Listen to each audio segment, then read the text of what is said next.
Quantum ప్రపంచం అదో పెద్ద మిస్టరీని తనలో దాచుకుంది. మనం చూస్తున్న ఈ రియాలిటీ వెనుక అసలు పూర్తి చిత్రం ఉందా, లేకపోతే మనం చూస్తున్నది కథలో సగభాగం మాత్రమేనా? సరే, ఈరోజు మనం ఈ క్వాంటం స్థితి అనే చాలా ముఖ్యమైన కాన్సెప్ట్లోకి వెళ్ళి ఈ మిస్టరీని ఛేదించే ప్రయత్నం చేద్దాం. మనం ఏ స్థితిలో ఉన్నాం? ఆసక్తికరమైన ప్రశ్న కదా. మనం రోజూ వాడే మాటే ఇది. మనం మూడ్ గురించి కావచ్చు, లేదంటే ఏదన్నా పని ప్రోగ్రెస్ గురించి కావచ్చు. కానీ ఫిజిక్స్లోకొస్తే మాత్రం ఈ స్థితి అనే మాటకు అర్థమే వేరు. చాలా లోతైన అర్థముందన్నమాట. ఒక సిస్టమ్ యొక్క స్థితి అంటే దాని గురించి మనం తెలుసుకోగలిగే ప్రతి విషయాన్ని అది చెప్పేస్తుంది. సరే, ముందుగా మనం క్లాసికల్ ప్రపంచం గురించి మాట్లాడుకుందాం. అంటే మనకు బాగా తెలిసిన మన చుట్టూ ఉన్న ప్రపంచమన్నమాట. ఇక్కడ ఒక వస్తువు యొక్క స్థితి అంటే అసలు ఏంటి? న్యూటన్ ప్రపంచంలో అంతా ఒక పర్ఫెక్ట్ గడియారంలా పనిచేస్తుంది. ఉదాహరణకి ఒక బిలియర్డ్ బంతిని తీసుకోండి. దాని స్థితి అంటే అది ఎక్కడుంది, ఎంత వేగంతో వెళుతోంది, ఏ డైరెక్షన్లో వెళుతోంది, ఇవన్నీ మనకు తెలిసాయనుకోండి. దాని ఫ్యూచర్ని మనం 100% పక్కాగా చెప్పేచ్చు. అంతే, ఇక్కడ ఎలాంటి సర్ప్రైజులకు ఛాన్సే లేదు. కాని ఎప్పుడైతే మనం అణువుల సూక్ష్మ ప్రపంచంలోకి అడుగుపెడతామో అప్పుడు ఆ గడియారం ముక్కలైపోతుంది. ఇక్కడ అంతా వేరు. ఇక్కడ క్వాంటం మెకానిక్స్ యొక్క వింత రూల్స్ నడుస్తాయి. మరిక్కడ స్థితి అనే మాటకు అర్థమే పూర్తిగా మారిపోతుంది. ఇక్కడే అసలు ట్విస్ట్ ఉంది. ఆశ్చర్యంగా క్వాంటం స్థితి ఫ్యూచర్ గురించి చెప్పదు, పాస్ట్ గురించి చెప్తుంది. అంటే ఒక పార్టికల్ని మనం ఆ ప్రయోగానికి ఎలా సిద్ధం చేశామనే దానికి రికార్డన్మాట. ఇది ఆ పార్టికల్ యొక్క పుట్టుక కథలాంటిది, దాని జాతకం కాదు. సో ఇక్కడే అసలు సమస్య మొదలవుతుంది. ఒక పార్టికల్ యొక్క పుట్టుక కథ మనకు మొత్తం తెలిసినా సరే దాని ఫ్యూచర్ని మనం ఖచ్చితంగా చెప్పలేమంతే. మనం కేవలం ప్రాబబిలిటీస్తో అంటే పాచికలు వేసి ఆడుకోవాలి. మరి ఇదే ఫిజిక్స్లోనే అతిపెద్ద ప్రశ్నను మన ముందుంచింది. ఈ అన్ప్రిడిక్టబిలిటీ, ఈ అనిశ్చితి, ఇది మన థియరీలో ఉన్న ఒక బగ్గా, అంటే మనం సరిదిద్దుకోవాల్సిన ఒక లోపమా, లేదంటే ఇది యూనివర్స్ డిజైన్లోనే ఉన్న ఒక ఫీచరా? అబ్బా, ఈ ఒక్క ప్రశ్న ఐన్స్టీన్ లాంటి వాళ్లను కూడా కొన్ని దశాబ్దాల పాటు ఆలోచనలో పడేసింది. అంటే దీనర్థమేంటి? బహుశా క్వాంటం స్థితి మనకు పూర్తి కథ చెప్పడం లేదా, తెర వెనుక మనకు తెలియని, మనకు కనిపించని ఏదైనా ఎక్స్ట్రా ఇన్ఫర్మేషన్ దాగి ఉందా? ఈ ప్రశ్నకు సమాధానంగా సైంటిస్టుల మధ్య 2 ప్రధాన వాదనలు మొదలయ్యాయి. ఈ మిస్టరీని సాల్వ్ చేయడానికి 2 వేర్వేరు దారులున్నాయి. ఈ 2 ఆలోచనా విధానాలు యూనివర్స్ గురించి మనకు కంప్లీట్గా డిఫరెంట్ కథలు చెబుతాయి. అవేంటో ఇప్పుడు చూద్దాం.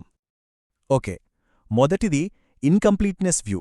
వీళ్ళేమంటారంటే క్వాంటం థియరీ అనేది ఒక ఐస్బర్గ్ కోణలాంటిది. మనకు కనిపించనిది నీటి కింద చాలా ఉంది. వాటినే హిడెన్ వేరియబుల్స్ అంటారు. అవి గనక మనకు తెలిస్తే యూనివర్స్ మళ్ళీ ఆ పాత గడియారంలా పర్ఫెక్ట్గా పనిచేస్తుంది. ఇక రెండోది కంప్లీట్నెస్ వ్యూ. వీళ్ళ ప్రకారం అన్ప్రెడిక్టబిలిటీ అనేది యూనివర్స్ యొక్క బేసిక్ నేచర్. మనం చూస్తున్నదే ఫైనల్, తెరవెనక ఇంకేమీ లేదు. యూనివర్స్ నిజంగానే పాచికలతో ఆడుతోంది. సరే, ఈ హిడెన్ వేరియబుల్స్ ఐడియా ఉంది కదా, దీన్నే కొంచెం లోతుగా చూద్దాం. ఇంతకీ తెరవెనక దాగి ఉన్న ఆ సమాచారం ఏంటి? అది మనకెందుకు కనిపించడం లేదు? మళ్ళీ ఇందులో కూడా 2 వర్షన్లున్నాయి. వర్షన్ ఏ ప్రకారం ఆ సీక్రెట్ ఇన్ఫర్మేషన్ అంతా ఒక లాక్ చేసిన బాక్స్లో ఉంది. దాన్ని మెజర్ చేయడం కష్టమే, కానీ మన దగ్గర ఇంకా సరైన కీ దొరకలేదు అంతే. కాని వర్షన్ బి, ఇది ఇంకా విచిత్రం. దీని ప్రకారం ఆ బాక్స్ని మనం ఎప్పటికీ తెలవలేం. ఎందుకంటే మనం కూడా అదే క్వాంటం గేమ్లో ఒక భాగం. సో ఆ సీక్రెట్స్ మనకు ఎప్పటికీ అందవన్నమాట. సరే, ఈ ఫిలాసఫీ, ఈ చర్చలన్నీ పక్కన పడితే సైంటిస్టులు ల్యాబ్లో ప్రయోగాలు చెయ్యాలి, ముందుకు వెళ్ళాలి కదా. మరి ప్రాక్టికల్గా వాళ్ళు ఏ దారినెంచుకుంటారు? వాళ్ళు ఎక్కడ నిలబడ్డారు?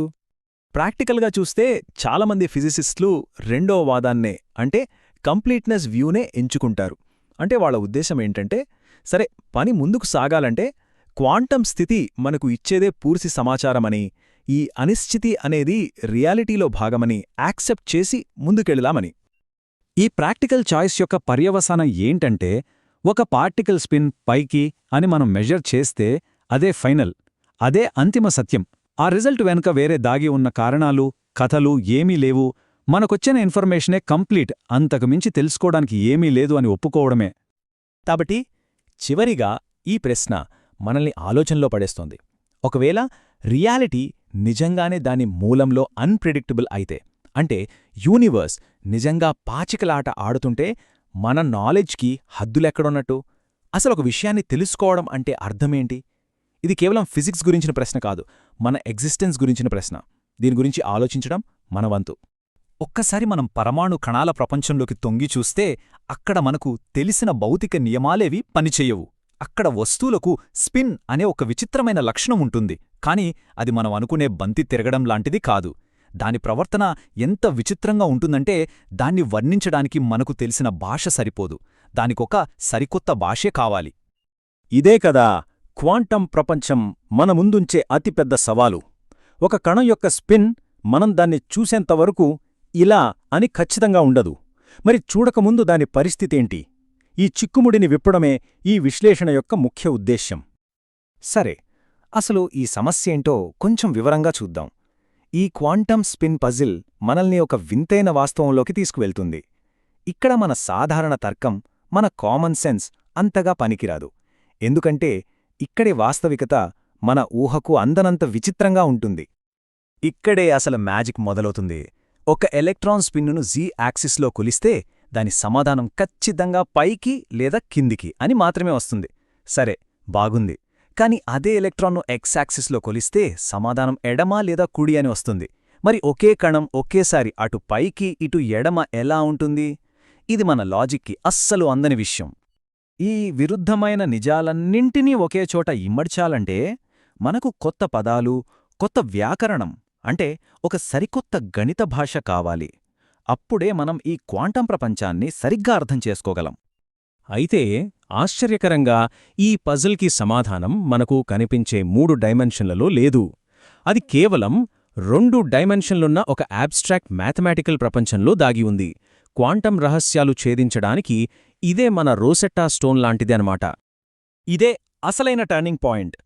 ఆధారం ఏం చెబుతోందంటే మనకు కావాల్సింది 3 కాదు, కేవలం 2 డైమెన్షన్లు. ఈ ఒక్క ఆలోచనే క్వాంటం స్పిన్ను వివరించే భాషకు పునాది వేసింది. ఇక్కడ్నుంచే అంతా స్పష్టమవుతుంది. అవును, కేవలం 2. ఈ ఒక్క నంబర్ మనల్ని గందరగోళం నుంచి క్లారిటీ వైపు నడిపిస్తుంది.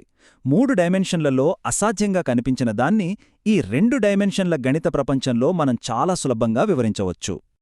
సరే, ఏదైనా కొత్త భాష నేర్చుకోవాలంటే ముందు అక్షరాలు కావాలి కదా? అలాగే మనం నిర్మించబోయే ఈ కొత్త భాషకు కూడా కొన్ని ప్రాథమిక అక్షరాలున్నాయి. వాటినే మనం ఇప్పుడు పరిచయం చేసుకోబోతున్నాం. ఇవే స్పిన్ యొక్క వర్ణమాల. ఈ భాషలోని ప్రాథమిక అక్షరాలనే మనం బేసిస్ వెక్టర్స్ అంటాం. జెడ్ యాక్సిస్లో వచ్చే పైకి అంటే యు, కిందికి అంటే డి. వీటినే మనం మన వర్ణమాలలో మొదటి అక్షరాలుగా తీసుకుంటాం. ఓకే, ఇప్పుడు మన దగ్గర అక్షరాలున్నాయి.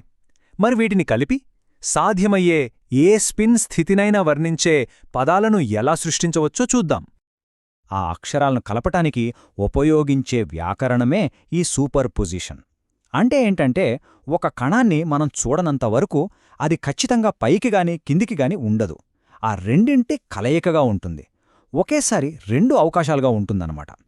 ఇదిగో, ఇది ఆ క్వాంటం భాషలోని ఒక పూర్తి వాక్యం లాంటిది. ఇది ఏ స్పిన్ స్థితినైనా సరే మన పైకి కిందికి అనే ప్రాథమిక అక్షరాల మిశ్రమంగా ఎలా రాయొచ్చో ఈ ఈక్వేషన్ చూపిస్తుంది. ఈ వాక్యాన్ని కొంచెం విడమర్చి చూద్దామా? ఏ అనేది మనం వర్ణిస్తున్న పూర్తి పదం అనుకుంటే యు మరియు డి మన అక్షరాలు. మరి ఆ ఆల్ఫాలేంటి? అవే సామేగ్లావ్ను. ఏ అక్షరాన్ని ఎంత మోతాదులో కలపాలో చెప్పే రెసిపీ లాంటివి. వీటినే ప్రాబబిలిటీ యాంప్లిట్యూడ్స్ అని పిలుస్తాం. సరే, ఈ కొత్త భాష అంతా బానే ఉంది. కాని దీన్ని ఉపయోగించి మనం ప్రయోగాల్లో ఏం జరుగుతుందో ఎలా అంచనా వేస్తాం? అంటే ఈ భాషను మన ప్రపంచంలోకి ఎలా ట్రాన్స్లేట్ చేయాలి? ఆ ట్రాన్స్లేషన్ చాలా సింపుల్. ఫస్ట్ కణం యొక్క స్టేట్ వెక్టర్ ఆర్ఏని తీసుకోవాలి. అందులో ఆల్ఫా విలువలున్నాయి కదా, వాటిని స్క్వేర్ చేస్తే చాలు. స్పిన్ పైకి కొలిచే సంభావ్యత ఎంత, కిందికి కొలిచే సంభావ్యత ఎంత అనేది వచ్చేస్తుంది. అంతే. ఇక్కడొక విషయం చాలా చాలా ముఖ్యం. ఈ గణితం, ఈ ఈక్వేషన్ కొలతకు ముందు అసలు నిజమేంటో చెప్పట్లేదు. అది కేవలం సాధ్యమయ్యే అవకాశాలను, వాటి ప్రాబబిలిటీలను మాత్రమే ఇస్తోంది. మనం చూసినప్పుడే ఆ కణం ఒక నిజాన్ని ఎంచుకుంటుంది. సరే, ఈ భాష కరెక్ట్గా పనిచెయ్యాలంటే కొన్ని రూల్స్ పాటించాలి. ఒక రకంగా చెప్పాలంటే ఇవి క్వాంటం వ్యాకరణ సూత్రాలన్నమాట. ఇవి లేకపోతే మన లెక్కలన్నీ తప్పుతాయి. మొదటి రూల్ ఆర్థోగొనాలిటీ. సింపుల్గా చెప్పాలంటే పైకి, కిందికి అనేవి ఒకదానికొకటి పూర్తిగా వ్యతిరేకం. కొలిచినప్పుడు ఫలితం పైకి అని వస్తే అదే సమయంలో కిందికి ఉండే అవకాశం 0. ఒకటి ఉంటే ఇంకొకటి ఉండదు, అంతే. అయితే ఇక్కడొక చిన్న కన్ఫ్యూజన్ రావచ్చు. మ్యాథ్స్లో ఆర్థోగోనల్ అంటే మనకు 90 డిగ్రీలు గుర్తుకొస్తుంది. కాని ఇక్కడ అర్థం అది కాదు. ఇది నిజ జీవితంలో 90 డిగ్రీల కోణమని కాదు. కేవలం ఆ రెండు ఫలితాలు పూర్తిగా వేర్వేరు, స్వతంత్రమైనవి అని చెప్పే ఒక మ్యాథమెటికల్ పద్ధతి అంతే. ఇక రెండవ రూల్ నార్మలైజేషన్. ఇది చాలా సింపుల్ అండ్ లాజికల్. పైకి వచ్చే ప్రాబబిలిటీ, కిందికి వచ్చే ప్రాబబిలిటీ ఈ రెండింటినీ కలిపితే మొత్తం ఎప్పుడూ 1 అంటే 100% అవ్వాలి. ఎందుకంటే ఆ రెండే కదా మనకున్న ఆప్షన్స్. సో ఫైనల్గా మనం నేర్చుకున్న ఈ కొత్త భాషా సారాంశమేంటి? ప్రతి క్వాంటం సిస్టమ్ యొక్క స్థితిని ఒక వెక్టర్తో సూచిస్తాం. ఈ వెక్టర్ మన కనబడని ఒక అబ్స్ట్రాక్ట్ స్టేట్ స్పేస్లో ఉంటుంది.